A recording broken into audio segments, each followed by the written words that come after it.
당신은 지금 광야에 서 있습니까? 아니면 광야를 피해 도망치고 있습니까? 성경을 펼치면 이상한 패턴이 보입니다. 하나님이 크게 쓰신 사람들은 예외 없이 광야를 거쳤습니다.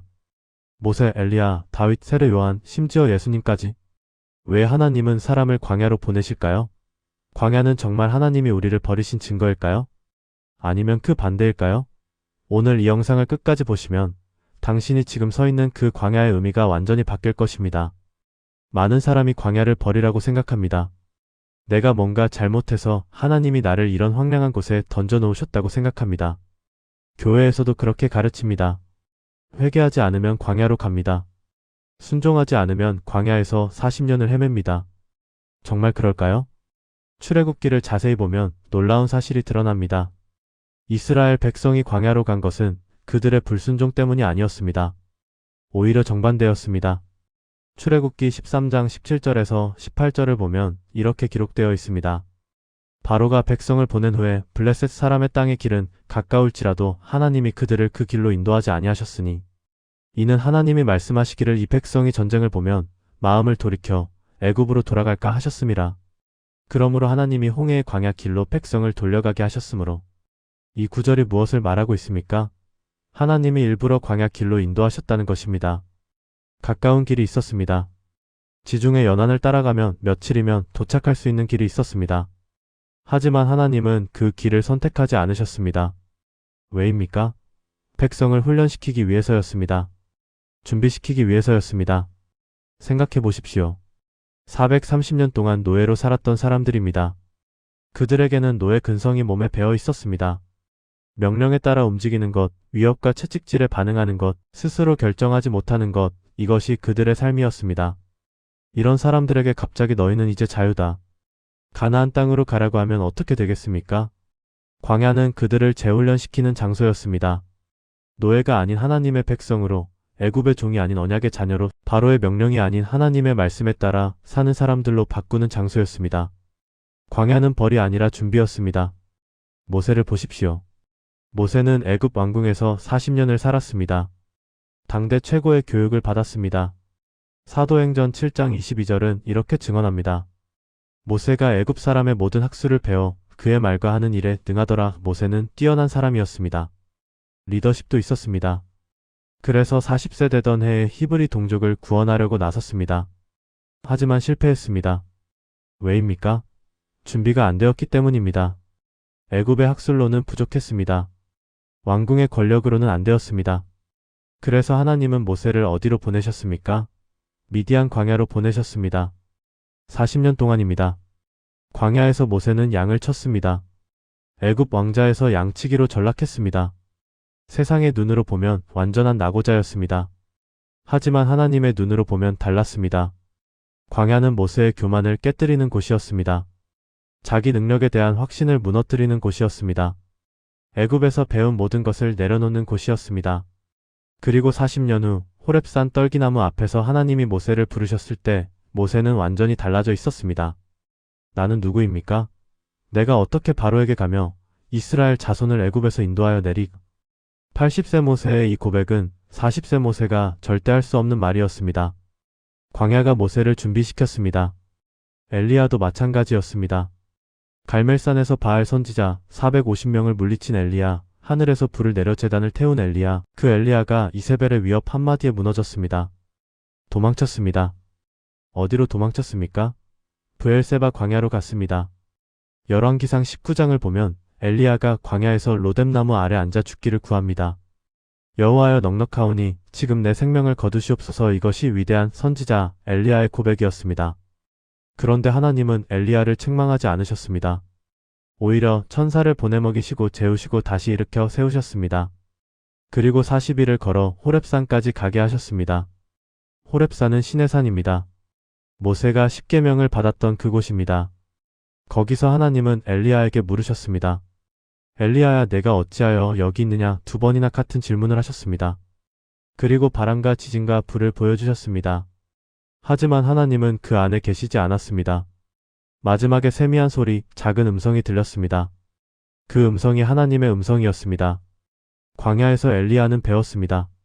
하나님은 갈멜산의 불 속에만 계신 분이 아니라는 것을, 큰 역사와 기적 속에만 계신 분이 아니라는 것을, 세미한 음성 속에도 계신다는 것을 배웠습니다. 광야가 아니었다면 엘리야는 이것을 배울 수 없었을 것입니다. 광야의 특징이 무엇입니까? 아무것도 없다는 것입니다. 물도 없고 식물도 없고 그늘도 없습니다. 의지할 것이 아무것도 없습니다. 세상에서는 돈으로 해결할 수 있고, 인맥으로 해결할 수 있고, 능력으로 해결할 수 있습니다. 하지만 광야에서는 그 무엇도 통하지 않습니다. 광야에서는 오직 하나님만 의지해야 합니다. 다른 선택지가 없습니다. 이것이 광야의 목적입니다. 신명기 8장 2절에서 3절을 보십시오. 내 하나님 여호와께서 이 40년 동안엔 내게 광야 길을 걷게 하신 것을 기억하라.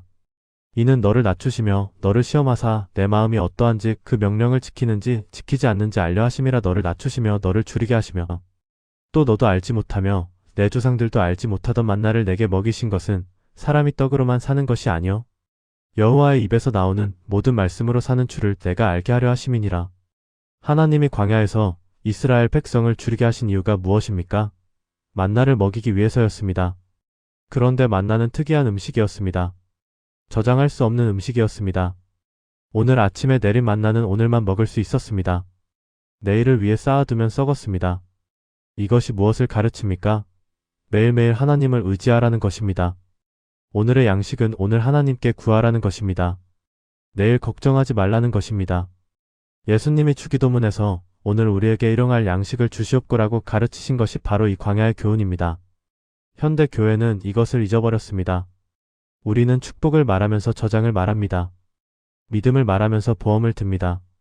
의지한다고 하면서 실제로는 내 계획, 내 능력, 내 저축을 의지합니다. 왜 그럴까요? 광야를 거치지 않았기 때문입니다. 광야는 우리의 진짜 믿음을 드러냅니다. 입술의 고백이 아니라 삶의 현장에서 나타나는 진짜 믿음을 드러냅니다. 이스라엘 백성이 홍해를 건넜을 때 그들은 찬양했습니다. 여호와는 나의 힘이요 노래시며 나의 구원이시로다. 출애굽기 15장의 감동적인 찬양이었습니다. 그런데 사흘 후 무슨 일이 일어났습니까? 마라에 도착했는데 물이 써서 마실 수 없었습니다. 그때 백성이 뭐라고 했습니까? 우리가 무엇을 마시리? 불평했습니다. 사흘 전 찬양하던 그 백성이 이제는 불평합니다. 그 다음은 더 심각했습니다. 신광야에서 먹을 것이 떨어지자 백성이 모세와 아론에게 원망했습니다. 우리가 애굽 땅에서 고기가 막 곁에 앉아있던 때와 떡을 배불리 먹던 때 여호와의 손에 죽었더라면 좋았을 것을 놀랍지 않습니까? 그들은 애굽의 노예 생활을 그리워했습니다. 이것이 광야가 드러낸 그들의 진짜 모습이었습니다. 홍해를 건널 때의 찬양은 감정적인 흥분이었을 뿐입니다. 진짜 믿음이 아니었습니다. 광야는 이것을 명확하게 보여주었습니다. 그렇다면 우리는 어떻습니까? 교회에서는 주님만 의지합니다 라고 고백합니다. 찬양 시간에는 눈물을 흘립니다. 주님 없이는 살 수 없습니다 라고 노래합니다. 하지만 월요일 아침 직장에서 통장 잔고가 바닥났을 때, 건강검진 결과가 안 좋게 나왔을 때, 그때 우리의 진짜 믿음이 드러납니다. 광야는 거짓 믿음과 진짜 믿음을 구분합니다. 말로만 하는 신앙과 삶으로 증명되는 신앙을 구분합니다. 그래서 광야는 필요합니다. 광야가 없으면 우리는 우리의 진짜 모습을 볼 수 없습니다. 다윗을 보십시오. 다윗은 어렸을 때 사무엘 선지자에게 기름 부음을 받았습니다. 너는 이스라엘의 왕이 될 것이다. 하나님이 선택하신 왕이었습니다. 그런데 그 다음에 무슨 일이 일어났습니까?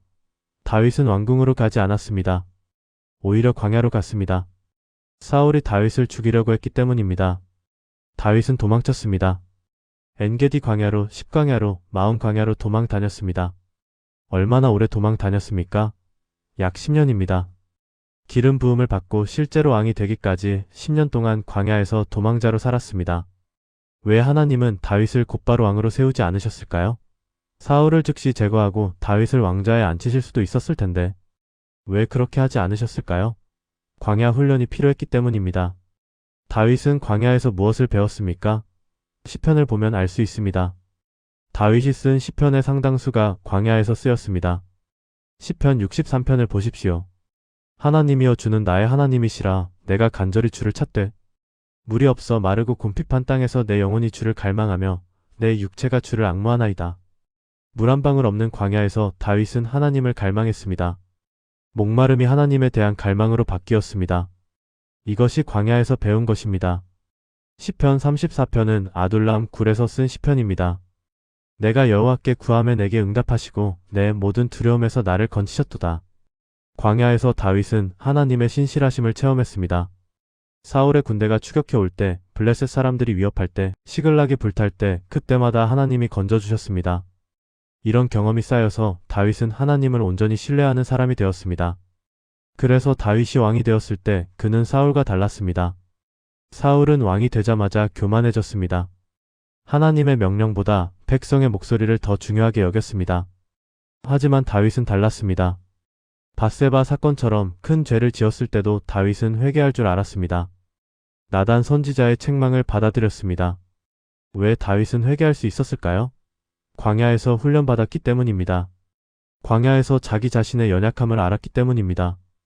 광야에서 하나님의 은혜 없이는 살 수 없다는 것을 배웠기 때문입니다. 광야에서만 들리는 소리가 있습니다. 하나님의 음성입니다. 세상에서는 너무 시끄럽습니다. 사람들의 목소리, 미디어의 소리, 내 욕심의 소리, 이런 소리들이 하나님의 음성을 가립니다. 하지만 광야는 조용합니다. 다른 소리가 없습니다. 그래서 광야에서는 하나님의 음성이 또렷하게 들립니다. 모세가 호렙산에서 하나님의 음성을 들은 것도 광야에서였습니다. 엘리야가 세미한 음성을 들은 것도 광야에서였습니다. 예수님이 40일 금식하며 기도하신 것도 광야에서였습니다. 마가복음 1장을 보면 예수님의 공생의 시작이 나옵니다. 요단강에서 세례를 받으시고 성령이 비둘기같이 내려오시고 하늘에서 너는 내 사랑하는 아들이라는 음성이 들렸습니다. 그 다음에 무슨 일이 일어났습니까? 성령이 곧 예수를 광야로 몰아내신지라. 성령이 몰아내셨습니다. 강제로 보내신 것입니다. 왜입니까? 공생애를 시작하기 전에 광야에서 시험을 받아야 했기 때문입니다. 40일 동안 금식하시며 마귀에게 시험을 받으셨습니다. 그 시험의 내용이 무엇이었습니까? 첫 번째는 돌로 떡을 만들라는 시험이었습니다. 배고픈 상황에서 육체의 필요를 채우라는 유혹이었습니다. 두 번째는 성전 꼭대기에서 뛰어내리라는 시험이었습니다. 하나님을 시험하라는 유혹이었습니다. 세 번째는 천하 만국을 주겠다는 시험이었습니다. 하나님이 아닌 마귀에게 절하라는 유혹이었습니다. 이 세 가지 시험은 무엇을 말합니까? 육체의 정욕, 안목의 정욕, 이생의 자랑입니다. 요한일서 2장 16절이 말하는 세상의 모든 유혹입니다. 예수님은 이 모든 시험을 이기셨습니다. 어떻게 이기셨습니까? 하나님의 말씀으로 이기셨습니다. 광야에서 예수님은 싸우는 법을 보여주셨습니다. 세상의 유혹과 싸우는 법, 마귀의 시험과 싸우는 법을 보여주셨습니다. 그리고 승리하신 후에 공생애를 시작하셨습니다. 광야가 예수님을 준비시켰습니다. 우리도 마찬가지입니다. 하나님이 우리를 크게 쓰시기 전에 광야로 보내십니다. 광야에서 우리를 훈련시키십니다. 광야에서 우리의 믿음을 시험하십니다. 광야에서 우리를 준비시키십니다. 그런데 많은 사람이 광야에서 실패합니다. 왜 실패할까요? 광야를 빨리 벗어나려고 하기 때문입니다. 광야의 의미를 모르고 그냥 도망치려고만 합니다. 이스라엘 백성을 보십시오. 가데스 바네아에서 12명의 정탐꾼을 보냈습니다. 40일 동안 가나안 땅을 정탐하고 돌아왔습니다. 10명은 부정적인 보고를 했습니다. 그 땅은 좋은 땅이지만 그곳 거민들은 거인들입니다. 우리는 메뚜기 같았습니다. 우리가 이길 수 없습니다. 여호수아와 갈렙만 달랐습니다. 그 땅은 심히 아름다운 땅입니다. 여호와께서 우리를 기뻐하시면 우리를 그 땅으로 인도하실 것입니다. 그들을 두려워하지 마십시오. 그들은 우리의 먹이입니다. 백성은 누구의 말을 들었습니까? 10명의 말을 들었습니다. 그리고 밤새 울며 불평했습니다. 우리가 애굽에서 죽었거나 이 광야에서 죽었더라면 좋았을 것을. 우리를 애굽으로 돌아가게 할 지도자를 세우자. 그날 밤 하나님이 진노하셨습니다. 민수기 14장 28절에서 35절을 보면 하나님의 선언이 나옵니다. 너희 시체가 이 광야에 엎드러질 것이라. 너희가 나를 원망한 그 말을 내가 듣고 내게 맹세한 대로 반드시 너희에게 행하리니. 20세 이상으로 계수된 자 중에 여호와 앞에서 원망한 너희는 다 이 광야에서 엎드러질 것이요. 40일 정탐했으므로 40년 광야에서 방황하게 될 것이라고 선언하셨습니다. 하루를 1년으로 환산하여 40년을 광야에서 보내게 된 것입니다. 왜 이렇게 되었습니까? 그들이 광야를 빨리 벗어나려고 했기 때문입니다. 하나님은 그들을 가나안으로 인도하시려고 광야를 거치게 하셨습니다. 광야는 가나안으로 가는 과정이었습니다. 그런데 그들은 광야를 견디지 못했습니다. 광야의 훈련을 거부했습니다. 하나님보다 거인들을 더 크게 봤습니다. 믿음으로 나아가지 않고 두려움으로 물러섰습니다. 그 결과는 무엇이었습니까? 40년 광야 생활이었습니다. 그들이 피하려고 했던 그 광야에서 평생을 보내게 된 것입니다. 이것이 광야를 빨리 벗어나려다 실패한 사람들의 결말이었습니다. 요나도 마찬가지였습니다. 하나님이 니느웨로 가라고 하셨는데 요나는 다시스로 도망갔습니다. 하나님의 명령을 거부했습니다. 그 결과 어떻게 되었습니까? 풍랑을 만나고 물고기 뱃속에 들어갔습니다. 그곳이 요나의 광야였습니다. 사흘 밤낮을 물고기 뱃속에서 보낸 후에야 요나는 기도했습니다. 내가 받을 고난으로 말미암아 여호와께 불러 아뢰었더니 주께서 내게 대답하셨고 내가 스올의 뱃속에서 부르짖었더니 주께서 내 음성을 들으셨나이다. 요나서 2장의 기도입니다. 광야를 피하려다 더 깊은 광야로 들어간 것입니다. 요나가 처음부터 순종했다면 물고기 뱃속까지 갈 필요가 없었을 것입니다. 하지만 요나는 도망쳤고 그 결과 더 험한 광야를 경험해야 했습니다. 우리도 마찬가지입니다. 하나님이 광야로 인도하실 때 순순히 따라가지 않고 도망치면 어떻게 됩니까? 더 힘든 광야를 만나게 됩니다. 하나님은 반드시 우리를 광야로 데려가십니다. 왜냐하면 광야 없이는 우리를 온전하게 만들 수 없기 때문입니다. 그렇다면 광야에서 성공한 사람들은 누구입니까? 광야에 오래 머문 사람들입니다. 광야를 빨리 벗어나려고 하지 않고 광야에서 하나님이 주시는 교훈을 배운 사람들입니다. 모세는 40년을 광야에서 보냈습니다. 그리고 80세에 하나님의 부르심을 받았습니다. 요셉을 보십시오. 요셉은 17세에 형들에게 팔려 애굽으로 갔습니다. 보디발의 집에서 종생활을 했고 억울하게 누명을 쓰고 감옥에 갇혔습니다. 13년 동안 광야 같은 삶을 살았습니다. 13년은 긴 시간입니다. 요셉은 그 시간 동안 무엇을 했습니까? 원망하지 않았습니다. 불평하지 않았습니다. 오히려 최선을 다했습니다. 보디발의 집에서도 충성했고 감옥에서도 충성했습니다. 창세기 39장은 반복해서 이렇게 말합니다. 여호와께서 요셉과 함께 하심으로 광야에서도 하나님은 요셉과 함께 하셨습니다. 요셉은 그것을 알았습니다. 그래서 견딜 수 있었습니다. 그리고 30세에 애굽의 총리가 되었습니다. 광야 13년이 요셉을 준비시켰습니다. 바울도 마찬가지였습니다. 다메섹 도상에서 예수님을 만난 후 바울은 어디로 갔습니까? 곧바로 예루살렘으로 가서 사도들을 만나지 않았습니다. 갈라디아서 1장 17절을 보면 아라비아로 갔다가라고 되어 있습니다. 아라비아는 광야입니다. 바울은 약 3년 동안 아라비아 광야에서 보냈습니다. 그곳에서 무엇을 했습니까? 성경을 다시 공부했습니다. 구약을 새로운 눈으로 읽었습니다. 예수님이 바로 그 메시아라는 것을, 십자가가 바로 구원의 길이라는 것을 깨달았습니다. 광야에서 바울의 신학이 완성되었습니다. 율법주의자 사울이 은혜의 사도 바울로 변화된 것입니다. 3년 광야 훈련 후에 바울은 이방인의 사도로 나섰습니다. 그리고 복음을 로마까지 전했습니다. 광야에 오래 머문 사람들의 공통점이 무엇입니까? 그들은 광야를 낭비하지 않았습니다. 광야에서 원망하고 불평하는 데 시간을 쓰지 않았습니다. 오히려 광야를 통해 하나님을 더 깊이 알아갔습니다. 광야에서 자기 자신을 돌아봤습니다. 광야에서 하나님의 음성을 들었습니다. 그리고 그들은 광야를 졸업할 때가 되자 놀라운 사람들이 되어 있었습니다.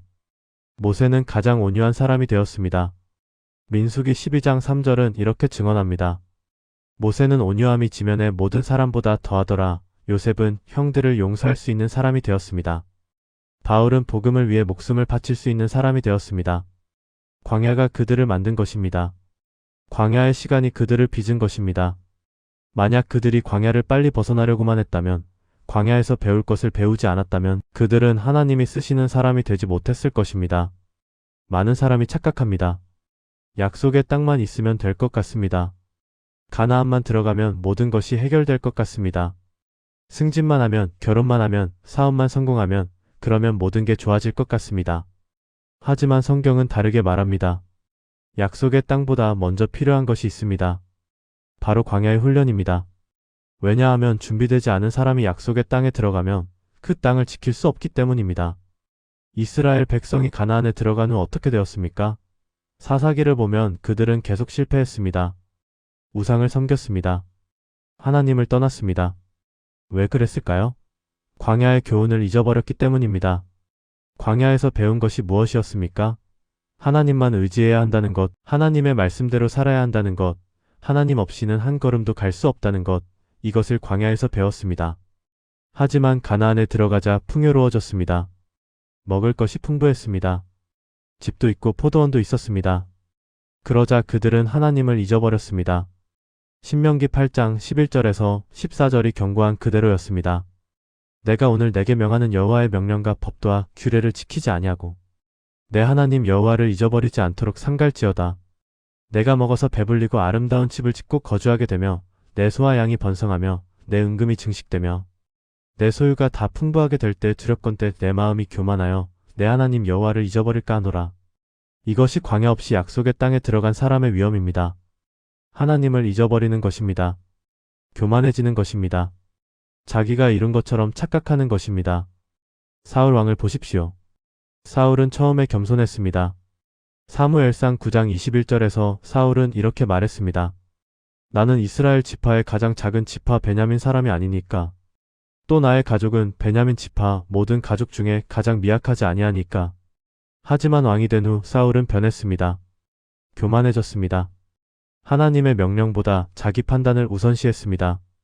아말렉과의 전쟁에서 하나님은 모든 것을 진멸하라고 명령하셨습니다. 하지만 사울은 좋은 것들을 남겨두었습니다. 왕 아각도 살려두었습니다. 사무엘이 책망하자 사울은 변명했습니다. 백성이 양과 소의 가장 좋은 것을 남겨두었다고 했습니다. 자기 책임을 백성에게 떠넘긴 것입니다. 그리고 여호와께 제사하려고 하고 핑계를 댔습니다. 사무엘이 뭐라고 대답했습니까? 순종이 제사보다 낫고 듣는 것이 수장의 기름보다 나으니 사울의 불순종을 지적했습니다. 그날 하나님은 사울을 버리셨습니다. 왜 사울은 이렇게 되었습니까? 광야가 없었기 때문입니다. 사울은 왕이 되기 전에 특별한 시련을 겪지 않았습니다. 나귀를 찾으러 갔다가 우연히 사무엘을 만났습니다. 그리고 기름 부음을 받아 왕이 되었습니다. 준비할 시간이 없었습니다. 광야를 거치지 않았습니다. 반면 다윗은 10년 광야를 거쳤습니다. 그래서 다윗은 달랐습니다. 다윗도 죄를 지었지만 회개할 줄 알았습니다. 다윗도 시련을 겪었지만 하나님을 원망하지 않았습니다. 광야가 다윗을 만든 것입니다. 현대 교회의 문제가 무엇입니까? 광야를 피하려고 한다는 것입니다. 고난을 피하려고 합니다. 시련을 저주로 생각합니다. 광야는 하나님이 나를 버리신 증거라고 생각합니다. 그래서 어떻게든 빨리 벗어나려고 합니다. 기도 제목도 그렇습니다. 이 시련에서 빨리 벗어나게 해주세요. 이 고통을 빨리 없애주세요. 물론 이런 기도가 나쁜 것은 아닙니다. 하지만 더 중요한 기도가 있습니다. 이 광야에서 무엇을 배우기 원하십니까? 이 시련을 통해 저를 어떻게 빚기 원하십니까?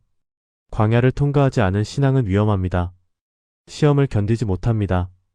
작은 어려움에도 무너집니다. 형통할 때는 찬양하지만 고난이 오면 원망합니다. 이것은 건강한 신앙이 아닙니다. 야고보서 1장 2절에서 4절은 이렇게 말합니다. 내 형제들아, 너희가 여러 가지 시험을 당하거든 온전히 기쁨으로 여기라. 이는 너희 믿음의 시련이 인내를 만들어 내는 줄 너희가 알미라. 인내를 온전히 이루라. 이는 너희를 온전하고 구비하여 조금도 부족함이 없게 하려 함이라. 시험을 기쁨으로 여기라고 합니다. 왜입니까? 시험이 인내를 만들기 때문입니다. 인내가 온전함을 만들기 때문입니다. 광야가 없으면 온전해질 수 없습니다. 베드로전서 1장 6절에서 7절도 같은 말을 합니다.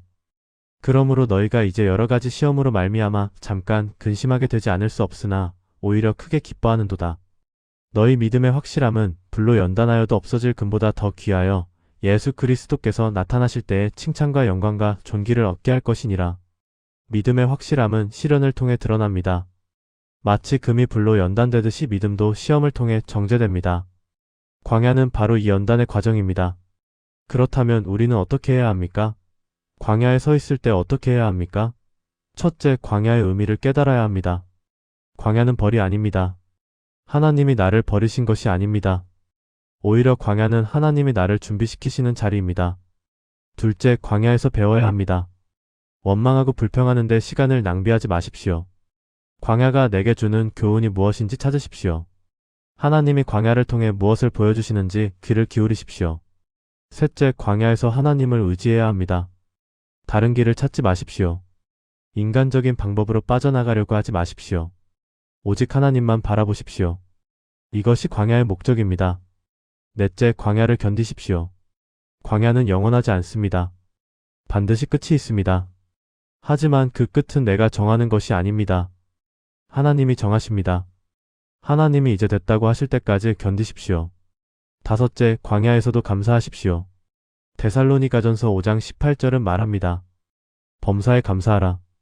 이것이 그리스도 예수 안에서 너희를 향하신 하나님의 뜻이니라. 광야에서도 감사할 것이 있습니다. 광야에서도 하나님은 함께 하십니다. 지금 당신은 어디에 서 있습니까? 광야입니까? 아니면 광야를 피해 도망치고 있습니까? 아니면 광야 같은 곳에서 하나님을 원망하고 있습니까? 광야는 토피처가 아닙니다.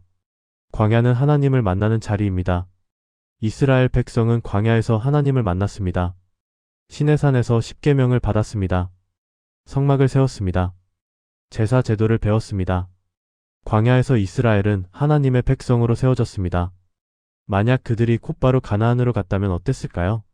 그들은 여전히 노예 근성을 가진 사람들이었을 것입니다. 하나님보다 세상을 더 의지하는 사람들이었을 것입니다. 광야가 그들을 바꾼 것입니다. 모세는 광야에서 이렇게 말했습니다. 신명기 8장 16절입니다. 내 조상들도 알지 못하던 만나를 광야에서 내게 먹이셨나니 이는 다 너를 낮추시며 너를 시험하사 마침내 내게 복을 주려 하심이었느니라. 광야의 목적이 무엇입니까? 마침내 내게 복을 주려 하심입니다. 광야는 저주가 아닙니다. 광야는 복을 주시기 위한 과정입니다. 낮추심도 복을 위한 것이고 시험도 복을 위한 것입니다. 호세아 2장 14절에서 15절을 보십시오. 그러므로 내가 그를 계유하여 거친 들로 데리고 가서 말로 위로하고 거기서 비로소 그의 포도원을 그에게 주고 악을 골짜기로 소망의 문을 삼아주리니 하나님이 이스라엘을 거친 들, 즉 광야로 데리고 가신다고 합니다. 왜입니까? 위로하시기 위해서입니다. 포도원을 주시기 위해서입니다. 악올 골짜기, 고난의 골짜기를 소망의 문으로 만드시기 위해서입니다. 광야는 소망의 문입니다. 광야를 지나지 않고는 약속의 땅에 들어갈 수 없습니다. 광야를 통과하지 않고는 하나님이 주시는 복을 감당할 수 없습니다. 당신이 지금 광야에 있다면 낙심하지 마십시오. 하나님이 당신을 버리신 것이 아닙니다. 오히려 하나님이 당신을 가장 가까이에서 훈련시키고 계신 것입니다. 광야는 하나님이 떠난 곳이 아니라 가장 가까이 계신 자리입니다. 광야에서 만나가 내렸습니다. 광야에서 물이 바위에서 터져나왔습니다. 광야에서 불기둥과 구름기둥이 인도했습니다. 광야에서 하나님의 영광이 나타났습니다. 광야는 하나님이 가장 강력하게 역사하시는 곳입니다. 그러니 광야를 두려워하지 마십시오. 광야를 피하지 마십시오. 광야에 순종하십시오. 광야에서 배우십시오. 광야에서 하나님을 만나십시오. 그리고 광야가 끝날 때 당신은 완전히 다른 사람이 되어 있을 것입니다. 모세처럼 온유한 사람, 요셉처럼 용서할 줄 아는 사람, 다윗처럼 하나님의 마음을 아는 사람, 바울처럼 복음을 위해 목숨을 바칠 수 있는 사람, 이런 사람이 되어 있을 것입니다. 광야는 끝이 아닙니다. 광야는 시작입니다. 진짜 신앙의 시작입니다. 진짜 믿음의 시작입니다. 하나님을 온전히 의지하는 삶의 시작입니다. 지금 당신이 서 있는 그곳이 광야라면 그곳에서 하나님을 만나십시오. 그곳에서 하나님의 음성을 들으십시오. 그곳에서 하나님만 의지하는 법을 배우십시오. 그러면 광야는 당신에게 가장 큰 축복의 자리가 될 것입니다. 광야는 하나님이 떠난 곳이 아닙니다. 광야는 하나님이 가장 가까이 계신 자리입니다. 이것을 기억하십시오. 그리고 당신의 광야를 두려워하지 말고 담대히 걸어가십시오. 하나님이 함께 하십니다. 여기까지 오늘의 영상을 시청해주셔서 감사합니다. 이 메시지가 지금 광야를 걷고 계신 분들에게 위로와 힘이 되었기를 바랍니다. 구독과 좋아요 버튼을 눌러주시면 더 많은 분들에게 하나님의 말씀을 전할 수 있습니다. 다음 영상에서 또 만나 뵙겠습니다. 하나님의 은혜가 함께 하시기를 축복합니다.